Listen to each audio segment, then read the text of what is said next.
Hola, ¿qué tal compañeras, compañeros? Un gusto saludarles una vez más a la distancia, esperando que se encuentren bien de salud ustedes y sus seres queridos. Vamos a iniciar el día de hoy con una nueva sesión en la cual vamos a platicar sobre el neoclásico arquitectónico novohispano. Vimos ya en las sesiones anteriores a qué nos referimos con la Ilustración, sus consecuencias, la relación que tiene el movimiento intelectual de la Ilustración con el movimiento artístico del neoclásico, y específicamente en la sesión anterior platicamos sobre las generalidades de este neoclasicismo y su gran desarrollo francés, y de ahí la influencia hacia otras potencias europeas. Vimos también por ahí la importancia de los tratados, la importancia del enfoque o del pensamiento que va a retomar el recién país de Estados Unidos de América en ese entonces, recién formado me refiero, en donde trata de retomar al neoclásico por el esquema de la república y la democracia de la antigua Grecia, ¿no? ¿Qué pasa con la Nueva España aquí en los territorios españoles en América, específicamente en el virreinato de la Nueva España? Para eso tenemos que tomar de antecedente el qué pasó en España, porque no hemos platicado nada de España. Bien, vamos a recordar algo que se vio desde el semestre anterior, que algo muy importante que pasa con los reinados españoles es que en el año 1700 hay una guerra de secesión, en donde la dinastía de los Habsburgo, de los Austria-Habsburgo, al no tener un heredero, termina perdiendo el poder y el control de la corona española, y entonces entra una nueva dinastía que va a ser la reinante hasta el día de hoy, que es la dinastía de los Borbón. Esta dinastía de los Borbón tiene un carácter francés, mientras que los Austria-Habsburgo venía de la región del Sacro Imperio Romano Germánico, que en el siglo XIX va a formar el Imperio Austrohúngaro.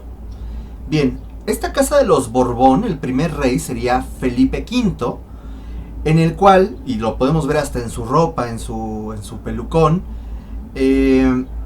viene a buscar una renovación de varias cosas dentro del Imperio español, entre ellas la renovación artística. Y recordando que no existe como tal el término barroco francés, se empleaba el clasicismo francés, que es un barroco no tan decorado o ornamentado como el barroco novohispano o español, pero que representa el poder del rey, del monarca. Y comienza entonces una transición paulatina de nuevas visiones artísticas a partir de Felipe V, porque invita a sobre todo arquitectos italianos y arquitectos franceses. Pero será hasta el reinado de Fernando VI y Carlos III que inicia el periodo llamado como el despotismo ilustrado, recordando que este término hace referencia a la aceptación paulatina de los monarcas por la influencia de la Ilustración. Caso extremo, si estos reyes no buscaban adoptar ciertas ideas de la Ilustración, pues vemos lo que pasó con Luis XVI en Francia, que su gobierno, conocido como el Antiguo Régimen, terminaría en una revolución muy violenta, la Revolución Francesa, y que bueno, sabemos que iniciaría una monarquía constitucional, luego una república, etc. Por lo tanto, las monarquías desde el segundo tercio del siglo XVIII van a comenzar a adoptar las ideas de la Ilustración, buscando reformar sus propios gobiernos, sin perder del todo el poder absoluto que les caracterizaba. En este caso, España, por ejemplo, no va a tener una constitución hasta ya el siglo XIX, y serán estos dos monarcas, Fernando VI y Carlos III, quienes impulsarán una serie de reformas que buscan modernizar al Imperio Español, a las cuales se les va a conocer como las reformas borbónicas. ¿Ok? Vamos a entender que el desarrollo artístico del neoclásico en España va a ver su nacimiento bajo el reinado de Fernando VI, ya que se funda la Academia de las Artes de San Fernando. Se refiere a San Fernando el Católico, no Fernando este rey. Y durante Carlos III y Carlos IV vamos a tener el auge del neoclásico, florecimiento y auge del neoclásico español. Y ya con Fernando VII encontraremos no como tal un declive, pero sí de pronto como el neoclasicismo comienza a buscar otras alternativas y comienza a sumarse otras tendencias del momento que veremos más adelante en nuestro semestre. Es importante señalar que entonces va a haber una serie de hechos muy importantes que tenemos que considerar. Paso número 1. Con la entrada de Felipe V, los Borbones, inicia esta búsqueda por una renovación artística. En 1752, bajo el gobierno de Fernando VI, vamos a encontrar la fundación de la Academia de las Bellas Artes de San Fernando. Recordando que la idea de las academias era algo muy característico del neoclasicismo, encontrando sus antecedentes en Francia, y que todas las potencias emergentes y ya consolidadas en Europa pues van a tener también sus academias como reguladoras de la actividad artística. ¿Ok? Algo importante es recordar de nuevo las excavaciones de Herculano y de Pompeya, que se encuentran, o mejor dicho, se encontraban en un antiguo reino llamado el reino de Nápoles, que estaba bajo el control de España, el cual se fue perdiendo y después surgió otro reino. Por lo tanto, habrá un apoyo y un interés excesivo por parte de Carlos III, el rey, por las excavaciones arqueológicas, específicamente en la región de Italia central y sur. En 1783, bajo el gobierno también de Carlos III, y es importante que vayan tomando esas pequeñas notas para que no nos perdamos de estas referencias cronológicas, va a pasar algo muy importante. Resulta que el rey va a generar una ordenanza. Las ordenanzas son leyes, por así decirlas, de corte monárquico, en donde da pie a una libertad profesional. Y las nobles artes del dibujo, la pintura, la escultura, la arquitectura y el grabado se liberan. ¿A qué se refiere esto? Antiguamente, y lo habíamos comentado en otras clases, que la actividad artística era una actividad gremial, en donde había una serie de familias y un esquema de el maestro, el aprendiz, el oficial, en talleres que se complementaban para generar diversas obras arquitectónicas, escultóricas y pictóricas, que tiene una tradición medieval y que todavía durante el barroco, el renacimiento y el barroco se siguió utilizando este esquema gremial para la producción artística. Un ejemplo, la familia churriguera. Ustedes han escuchado el término de lo churrigueresco, pues era un gremio muy importante de artistas, pintores, escultores, que se caracterizó por su desarrollo barroco muy exagerado. Pues resulta que aquí en 1783, por una ordenanza real, de pronto se libera para ejercer la arquitectura, la pintura y la escultura. Ya no es necesario que seas parte de un gremio, a lo cual no le gustó a los agremiados, pero ya podías tú ejercer libremente alguna de estas nobles artes, como lo señala la ordenanza. Pero ahora las academias serán las únicas que van a poder expedir títulos y controlar la educación artística, así como la producción, evidentemente, artística. Entonces, quiero ser pintor, escultor, o arquitecto, o las tres.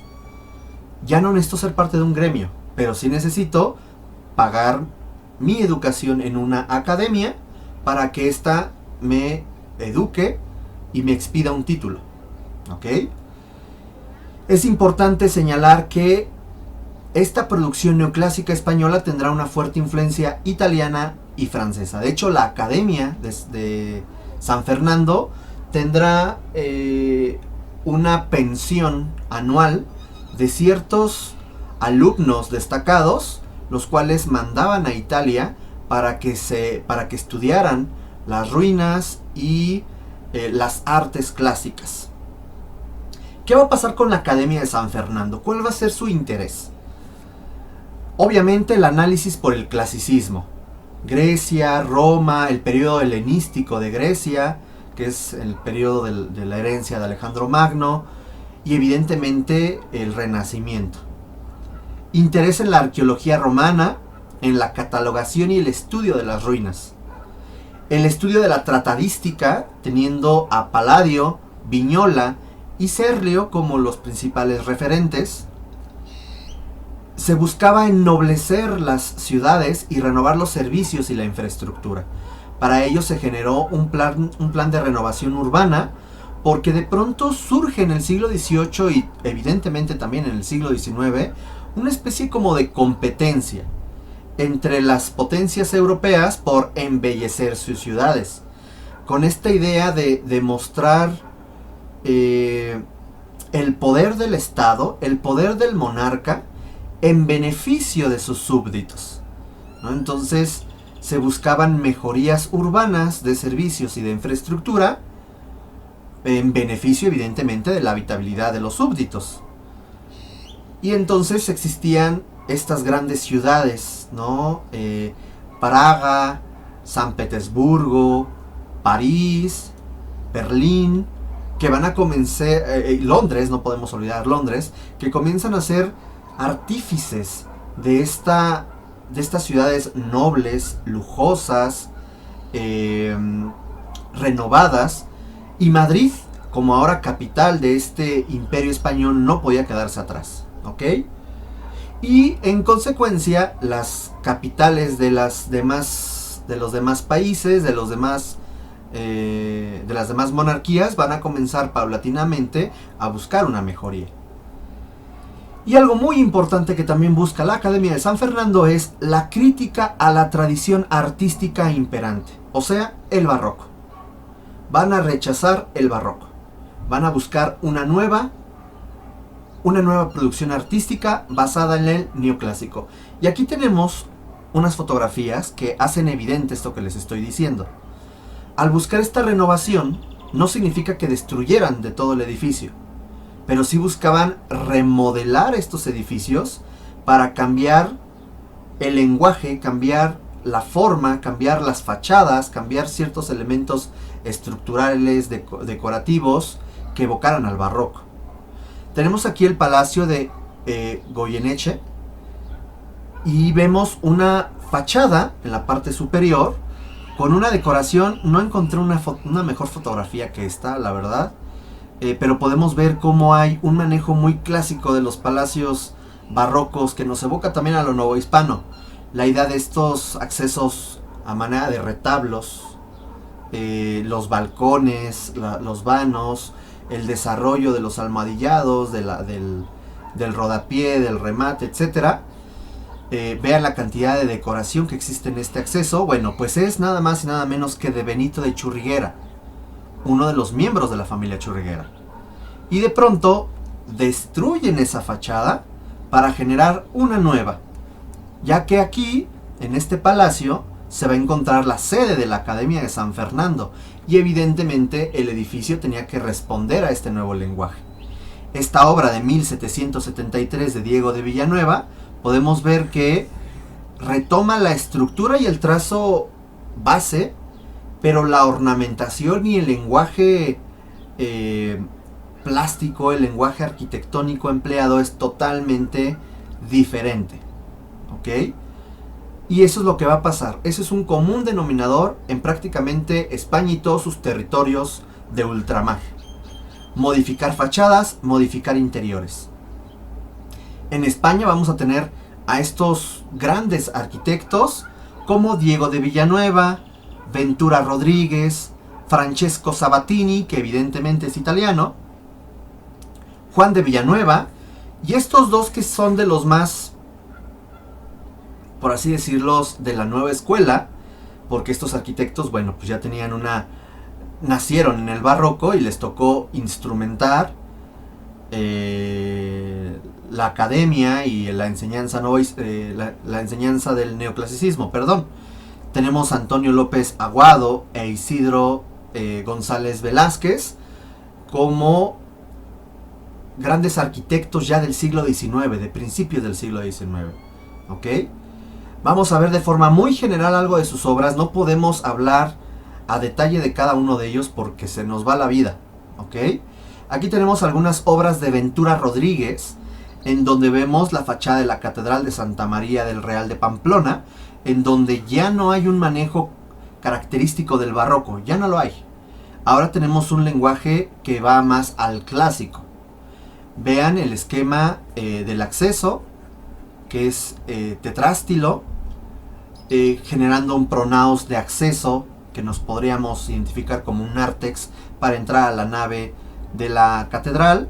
Las torres, los cuerpos de las torres muy limpias, sin tanta decoración, con el manejo de balaustradas, columnas, fustes lisos, frontones, el tímpano con ciertos altorrelieves y ciertos remates escultóricos. Hasta ahí, ya no hay más.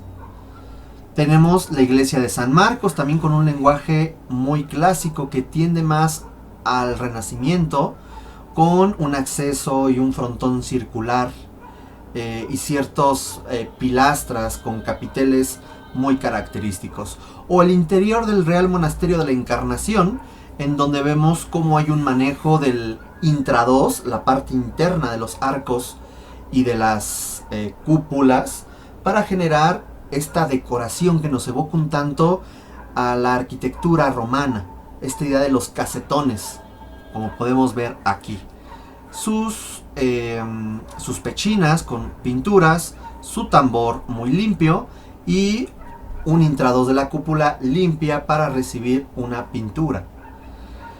Tenemos aquí a Sabatini con sus famosos arcos, que es la puerta de San Vicente y la puerta de Alcalá, que evidentemente está retomando él elementos de los arcos del triunfo romano, que eran estos elementos en donde entraba el Augusto o el emperador romano a la ciudad y era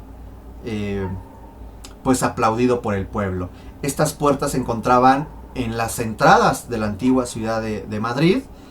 Hoy en día ya no hay murallas, ya no hay límites y ya son parte de unas glorietas. La portada del convento de San Pascual, igual con un lenguaje que nos evoca mucho al Renacimiento, o este palacio que es la Real Casa de la Aduana, también de Francesco Sabatini. Ahorita retomaremos de nuevo la puerta de Alcalá. Tenemos obras de Villanueva como la ampliación y la configuración de la Plaza Mayor de Madrid.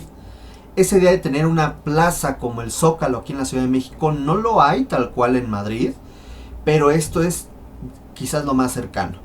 Una delimitación por estos edificios para generar una plaza amplia, libre de vegetación, libre de otros elementos, para tener esta plaza articuladora y central. El Real Observatorio de Madrid de 1790 nos habla de también la importancia de las actividades científicas en estos imperios. El Museo del Prado, también como otro de los géneros que nacen en el neoclásico, la idea de generar galerías y museos es algo que nace a partir del neoclasicismo.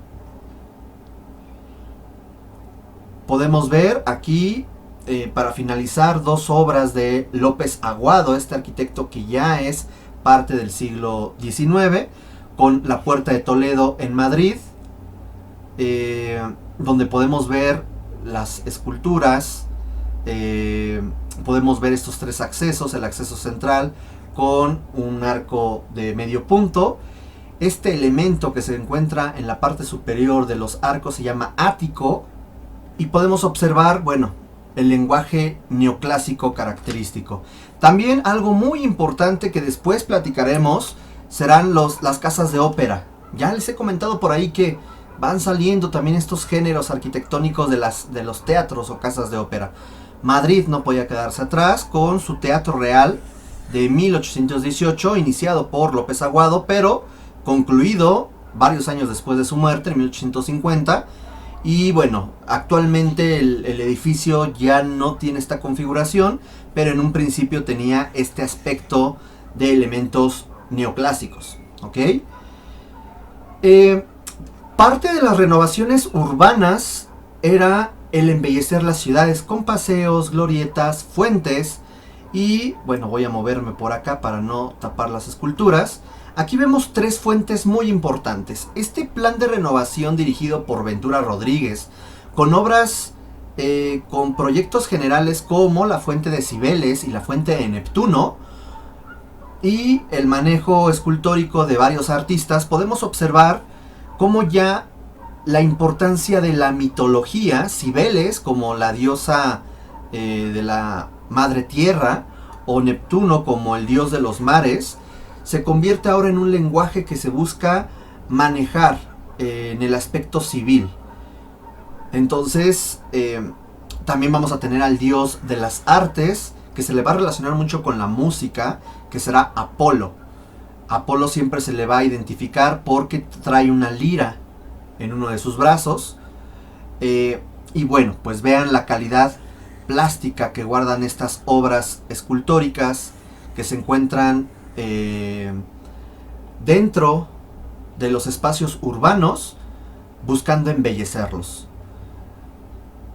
Es aquí donde también encontramos otro edificio muy importante, justamente este del cual ya habíamos hablado, la Puerta de Alcalá, de Francesco Sabatini, pero las obras escultóricas no son de Sabatini, son de Francisco Gutiérrez, un español, y de un francés llamado Roberto Michel. Aquí tenemos esta puerta de acceso a la ciudad que nos recuerda a los arcos del triunfo romano, que tenemos, bueno, 4 accesos, siendo los 3 centrales de medio punto, con un remate específico de la clave, la piedra angular, que tiene un alto relieve para enfatizarlo, enfatizando también la junta que hay entre las dovelas. Estas se llaman dovelas. Aquí está una imposta y las jambas también almohadilladas. ¿Ok? Tenemos el manejo de estas columnas de fuste liso con un remate de orden dórica, no, jónica. Bueno, estoy ahora muy mal. De jónica, acuérdense que es la que tiene estas volutas. Ok, bueno, bien hecho, eso está horrible, pero esto es jónico, ¿vale? Dórico es cuando es muy limpio. Ya lo habíamos visto la vez anterior, cuando el capitel es muy limpio, ¿bien? Y la corintia es cuando tiene hojas y no sé qué, entonces es jónico. Que me faltó una C, jónico. Un entablamento con su arquitrabe con platabandas, ahí se alcanza a ver. Un ático, que es este elemento con el cual se va a rematar la puerta central, en el cual encontramos unas pilastras cuadradas estriadas y un remate de un frontón circular roto, en el cual encontramos una escultura. Vamos a ver un poquito más de cerca los detalles. Aquí encontramos el escudo de España, de los Borbones, con la corona y la relación de un orbis, que es este planetita, bueno, es como el planeta Tierra con una cruz, la relación que tiene que ver, bueno, Estado-Iglesia, que es parte del escudo.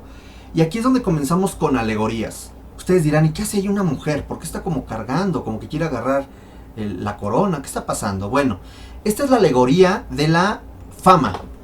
La fama es retomada de la mitología romana, en el cual se le representa por lo general con una trompeta. Y aquí pongo yo esta escultura que es de la ciudad de Toledo, en donde vemos a una mujer con una trompeta. Para los mormones no es el ángel Moroni, no, es la fama. Y se le representa alegóricamente de esta forma, una mujer con una trompeta. Antes tenía una trompeta, pero ya no tiene el brazo y ya no tiene trompeta. Y aquí abajo un pequeño niño que representa el genio.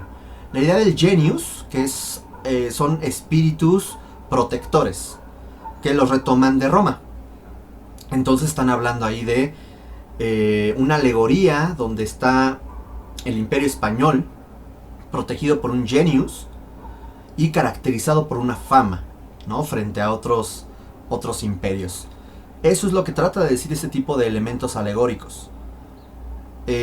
Tenemos otros niños que también se les conoce a veces como amorcillos o putis, que son estos pequeños niños que están representando algo. Por lo general estas representaciones frecuentemente es por mujeres, pero aquí los escultores decidieron representarlos con niños, y estos niños llevan atributos. Estos atributos, al observarlos, nos dan una representación.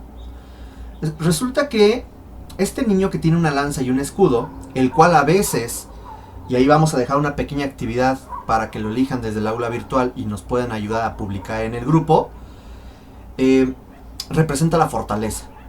Muchas veces la fortaleza se representa a una mujer o a un hombre con un león y un garrote. La justicia, en este caso es un fascio, que es una vara de mando de la República Romana, el cual también puede representarse con una mujer, y creo que esa representación ustedes la conocen, la espada y la balanza, y a veces con los ojos vendados. La templanza, con un estribo, que puede representarse también con jarros y agua, y la prudencia, que se representa con un espejo.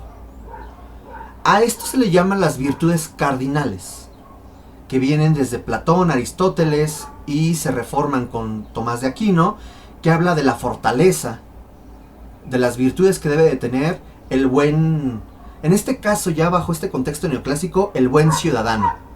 Fortaleza, la idea de la virtud de la justicia, la virtud de la templanza, la virtud de la prudencia. ¿Ok? La actividad que vamos a dejar, luego ahí les comento bien, es que cada uno de los interesados en querer participar seleccionará una de estas virtudes y publicará en el grupo de Facebook representaciones pictóricas del siglo XIX, siglo XX, finales del siglo XVIII, en escultura y pintura, 2-3 representaciones sobre las virtudes cardinales y las virtudes teologales. Las virtudes cardinales son estas, ¿ok? Para que vayan ustedes asociando visualmente estas alegorías con la producción artística. Vamos a tener trofeos de guerra. Esta idea en donde se ven banderas, armaduras, cascos, ¿cómo se llaman? Escudos, etcétera, como de que terminó la guerra, ¿no? Y quedan así como acomodados. Bueno, se les llama trofeos de guerra. Y viene a representar esta idea del triunfo militar que tuvo España frente a otros. Elementos escultóricos que nos recuerdan a la tradición romana, como las cornucopias, esta idea de los cornos de la abundancia, o las guirnaldas. ¿Ok? Y aquí podemos ver un alzado y una planta arquitectónica del arco de